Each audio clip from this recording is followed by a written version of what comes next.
प्रभु का धन्यवाद देते हैं फिर से एक नए दिन के लिए कि प्रभु ने हमारे दे दिया है। और हम आज वचन देखते हैं, वचन संहिता उसका 86 वर्ष और उसका चैप्टर, उसका पद है 11 और 12। वचन संहिता 86 उसका 11 और 12, उसमें लिखा हुआ है, हे यहोवा अपना मार्ग मुझे दिखा, तब मैं तेरे सत्य मार्ग पर चलूँगा। मुझको एक चित कर कि मैं तेरे नाम का भय मानूं। हे प्रभु, हे मेरे परमेश्वर, मैं अपने संपूर्ण मन से तेरा धन्यवाद करूँगा। आमीन। प्रभु इस वचन पर बहुत ऐसे आशीष दे। यह भजनकार यह प्रार्थना कर रहा है, यह निवेदन कर रहा है कि संपूर्ण मन से या संपूर्ण हृदय से प्रभु के पीछे चलने के लिए बुलाया गया है। यहाँ पर वचन हमें बताता स्पष्ट रूप से कि वचनकार बता रहा है कि संपूर्ण मन से हवा के पीछे चलने के लिए वो बुलाया गया है। यानी हमारे आंतरिक व्यक्तित्व के बारे में यहाँ पर बताया जा रहा है। सभी का मन या हृदय एक समान कभी नहीं होता है। जी हाँ, यहाँ पर लिखा कि संपूर्ण मन से मुबारक पद पर लिखा हुआ है कि यहाँ पर संपूर्ण मन से धन्यवाद करूँगा। आज मेरे सामने एक प्रश्न है, एक क्वेश्चन है कि क्या हम परमेश्वर को इस वचन के मुताबिक हम संपूर्ण मन से क्या हम उसको धन्यवाद दे पाते हैं? जी हाँ, आपके सामने एक क्वेश्चन है और आप लोग अपने अपने मन में चाचिए, मैं भी अपने मन को इन बातों के लिए मैं तैयार करती हूँ। तो हम देखते हैं कि कुछ व्यक्ति होते हैं जो पूरी तरह से परमेश्वर के ऊपर समर्पित होते हैं, और कुछ व्यक्ति होते हैं जो परमेश्वर की ओर उनका हृदय नहीं रहता है, समर्पित नहीं होते हैं। तो हम देखेंगे ऐसे कौन लोग हैं जो परमेश्वर को संपूर्ण मन से उसको धन्यवाद नहीं दे सकते। जी हाँ, ऐसे कुछ लोग हैं। कुछ वचनों को हम देखते हैं। यहाँ पर है कि भटकने वाला मन या हृदय। जी हाँ, भटकाव रहित मन। तो यहाँ हम देखेंगे उस वचन को, यशाया 53 का 6 अध्याय क्या बोलते हैं हमें। हम तो सब के सब भेड़ों के समान भटक गए थे। हम में से हर एक ने अपना अपना मार्ग लिया। और यहोवा ने हम सबों के अधर्म का बोझ उसी पर लाद दिया। अद्भुत वचन है। मनुष्य क्या है? मनुष्य एक भेड़ों के समान है, वो भटक जाती है। जी हाँ, मनुष्य एक भेड़ों के समान वो हमेशा भटकते रहती है। उनके अंदर स्थिरता बहुत कम होती है। जिनका हृदय प्रभु की ओर नहीं रहता, वे लोग इसी समान होते हैं। चंचल मन। जी हाँ, चंचल मन देखते हैं। मत्ती 6 अध्याय का 24 पद हमें क्या बताता है। कोई मनुष्य दो स्वामियों की सेवा नहीं कर सकता। क्योंकि वह एक से बैर और दूसरे से प्रेम रखेगा। या एक से मिला रहेगा और दूसरे को तुच्छ जानेगा। तुम परमेश्वर और धन दोनों की सेवा नहीं कर सकते। हो। वचन हमें बताता है सचमुच में हमारा मन चंचल है, मतलब हमारा मन स्थिर रहने वाला मन नहीं है। हमारा जो सोच और विचार हमेशा हर समय अलग अलग जगह भटकते रहता है। और यहाँ वचन स्पष्ट रूप से बता रहा है कि कोई मनुष्य दो स्वामियों की सेवा कभी नहीं कर सकता। जी हाँ, आप किसको खुश रखिएगा। अगर आप एक के पास जाते हैं तो आप उसको खुश रखिएगा, दूसरे को उस समय आप भूल जाइएगा। आप दूसरे के पास जाओगे तो आप उसको खुश रखिएगा तो आप पहले को भूल जाइएगा। जी हाँ, ये हमारा मन है, चंचल मन है, चिंता करने वाला मन। हम देखते हैं उसके विषय में, इसी का मत्ती का 6 का 25।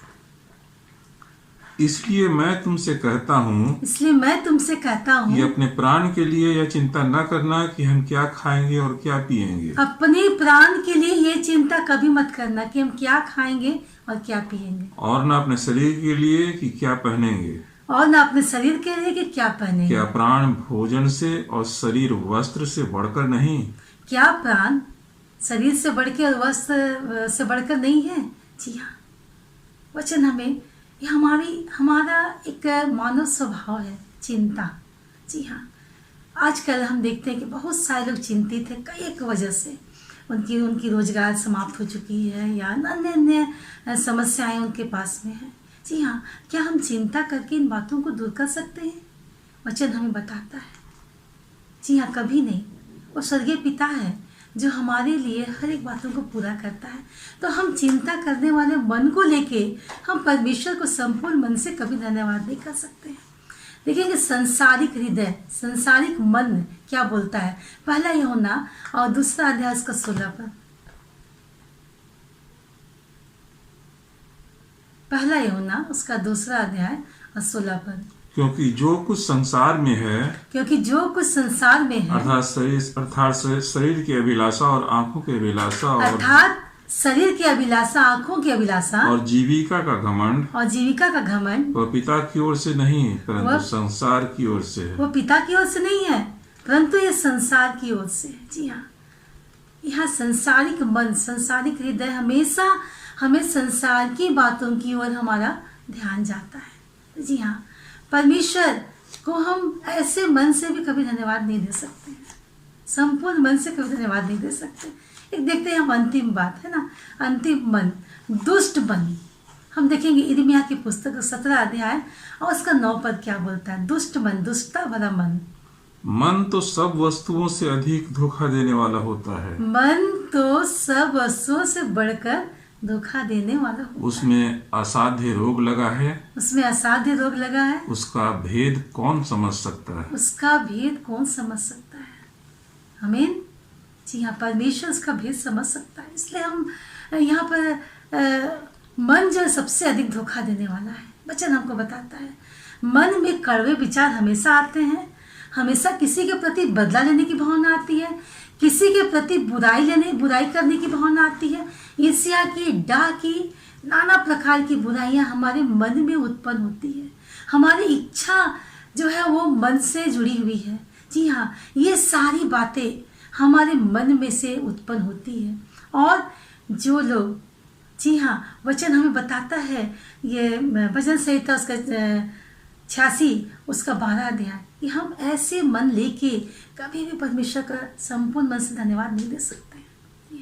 भजनकार बोलता है कि यहाँ पर कि हम चूंकि परमेश्वर के लिए हम बुलाए गए हैं, और जब हम परमेश्वर के लिए बुलाए गए हैं तो हमें चाहिए कि अगर हम उसका एक उचित पहला उसका 11 वचन पढ़ेंगे, लिखा, हे यहोवा अपना मार्ग मुझे दिखा, तब मैं तेरे सत्य में चलूँगा, और मुझको एक चित कर कि मैं तेरे नाम का भय मानूं। जी हाँ, जब तक हम परमेश्वर का भय नहीं मानेंगे, हम इन सारे मनों को लेकर के हम संपूर्ण मन से परमेश्वर को कभी धन्यवाद दे नहीं सकते। जी हाँ, आइए आज हम सोचे और समझे और अपने आप को परखें कि क्या हम परमेश्वर के धन्यवाद के योग हैं या नहीं हैं। परमेश्वर इस वचन पर बहुत ऐसे आशीष दें। आमीन। धन्यवाद करते पिता परमेश्वर के, जिन्होंने प्रभु जी, जितने लोग प्रभु जी हमारे साथ आज जुड़े हैं प्रभु जी, सबके लिए प्रभु जी तो उत्तम और उत्तम आशीष से भर दे प्रभु जी।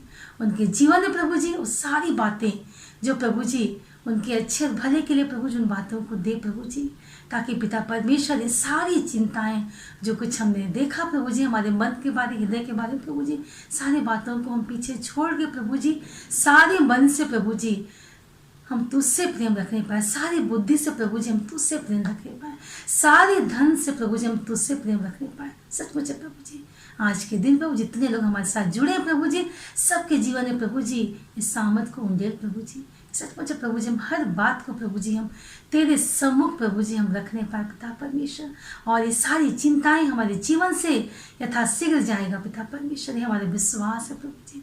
हाँ पिता परमेश्वर, आज हम इस समय प्रभु जी अपने सारे हृदय से प्रभु जी, सारे मन से प्रभु जी हम तेरे धन्यवाद करते प्रभु, तूने सुंदर वचन को दिया पिता परमेश्वर। धन्यवाद करते प्रभु जी कि तूने हमें प्रार्थना को सुना है। प्रार्थना प्रभु के नाम से मांगते हैं, आमीन और आमीन।